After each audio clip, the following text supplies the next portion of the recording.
Le mari de nuit a enceinté ma copine, le récit d'un jeune homme désemparé. Je m'appelle Fabrice. J'ai 26 ans aujourd'hui et jusqu'à récemment, je pensais avoir la vie plutôt bien en main. J'étais en couple avec une fille magnifique, douce, respectueuse et apparemment sérieuse. Elle s'appelle Estelle, 22 ans, et nous étions ensemble depuis 3 ans. 3 années de fidélité, de promesses, de projets d'avenir. C'était ma première copine.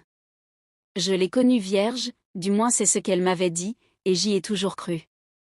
Elle avait un ex, oui, mais quand je suis arrivée dans sa vie, elle m'a juré qu'ils n'avaient plus rien en commun. Naïvement peut-être, j'ai accepté de croire en elle, sans condition. L'année dernière, après avoir présenté ma famille à la sienne, j'ai dû partir en voyage d'affaires dans un pays voisin. Une belle opportunité professionnelle qui allait nous permettre, elle et moi, de bâtir notre avenir sereinement. Je ne suis pas partie comme ces hommes qui abandonnent tout derrière eux. Non. Chaque mois, je lui envoyais de quoi vivre confortablement. Je prenais soin d'elle à distance, je lui écrivais souvent, je l'appelais. Je n'oubliais pas non plus sa mère, je lui versais aussi une petite allocation mensuelle. Parce que je voulais qu'elle soit bien, parce qu'Estelle était mon avenir, ma promesse. Après 1 an à l'étranger, je suis revenue au pays. J'étais heureux. J'avais hâte de la revoir, de la serrer dans mes bras, de relancer les préparatifs du mariage que nous avions mis en pause. Mais dès que j'ai posé les yeux sur elle, quelque chose m'a frappée, elle était différente. Elle souriait moins, elle semblait tout le temps fatiguée, comme épuisée par un poids invisible. Elle dormait beaucoup, elle évitait parfois mes regards. Mais quand je lui demandais si quelque chose n'allait pas, elle me répondait avec douceur, « Tout va bien bébé. Je suis juste fatiguée. » J'ai essayé de me convaincre que ce n'était rien, que c'était peut-être le stress, ou juste un peu de nostalgie due à mon absence. Mais au fond, quelque chose ne collait pas. Et le jour où ma sœur est venue me parler, mes doutes se sont transformés en une tempête. « Fabrice, m'a-t-elle dit, ta copine, je crois qu'elle est enceinte. » J'ai d'abord ri nerveusement. Ce n'était pas possible. Je venais juste de rentrer. Même si c'était vrai, comment ? Pourquoi ? J'étais dans un tourbillon de pensées. J'ai alors décidé de la confronter. Pas avec colère, mais avec inquiétude. J'avais besoin de savoir. Estelle s'est effondrée en larmes. Elle pleurait comme jamais je ne l'avais vue pleurer. Et c'est là que tout a basculé. Elle m'a dit, « C'est pas ce que tu crois. Ce n'est pas un homme qui m'a fait ça. C'est le mari de nuit. Un esprit. » J'étais figée. Je croyais avoir mal entendu. Un mari de nuit ? Je la regardais, abasourdie. Elle pleurait à chaudes larmes, répétant qu'elle n'avait rien fait de mal. Elle m'a expliqué que depuis plusieurs mois, elle faisait des cauchemars étranges.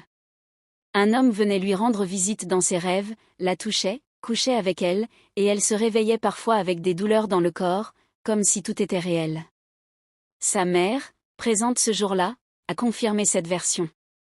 Elles avaient consulté un voyant, un homme spirituel, qui leur avait dit qu'un esprit maléfique s'était attaché à elle depuis sa naissance. Et cet esprit, dit « mari de nuit », la réclamait comme épouse. Le voyant, selon leur dire, avait tenté plusieurs délivrances, plusieurs séances de prière, de rituels.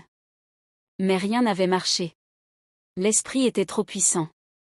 Et maintenant, elle était enceinte d'un être qui, selon elle, n'avait rien d'humain.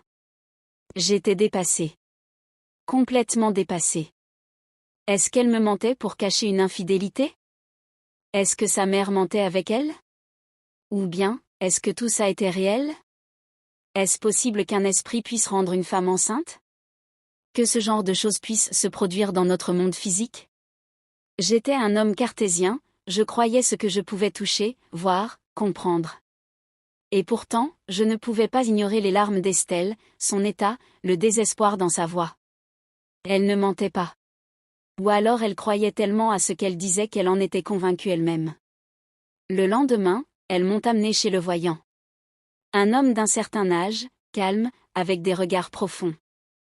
Il m'a dit que l'esprit avait déjà marqué l'enfant dans le ventre, mais que ce n'était pas une fatalité.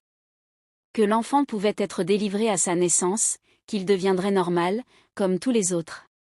Mais pour cela, il fallait continuer les sacrifices, les prières, et être patient. Il m'a regardé droit dans les yeux, cet enfant peut être le tien, si tu l'acceptes comme tel. En rentrant chez moi, j'étais brisée. D'un côté, j'avais cette femme que j'aimais, qui me suppliait de ne pas l'abandonner. Elle me jurait qu'elle ne m'avait jamais trahi avec un autre homme. Elle voulait qu'on continue notre projet de mariage. Elle voulait que je sois le père de cet enfant, que je l'élève comme le mien. Mais de l'autre côté, j'avais cette peur sourde, ce doute qui rongeait mes entrailles. Et si tout ça n'était qu'un mensonge bien monté? Et si cet enfant était réellement celui d'un autre homme, mais qu'elles avaient choisi cette histoire surnaturelle pour couvrir la honte? Ou pire, et si c'était vrai? Est-ce que je serais prêt à élever un enfant issu du monde invisible?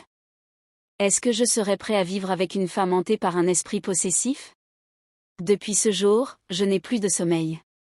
Je tourne en rond dans mes pensées, je prie, je demande conseil, je cherche des témoignages similaires. Je veux l'aider. Je veux la sauver, elle et cet enfant. Mais je veux aussi protéger ma vie. Je ne veux pas entrer dans une guerre spirituelle qui me dépasse. Je pose donc la question à ceux qui me lisent, est-ce possible? Est-ce qu'un mari de nuit peut réellement enceinter une femme? Est-ce que cet enfant sera anormal? Est-ce que je dois rester, ou fuir pendant qu'il est encore temps? Mon cœur est brisé, mais je n'ai pas encore tourné la page. Je suis Fabrice. Et aujourd'hui, je ne suis plus sûre de rien.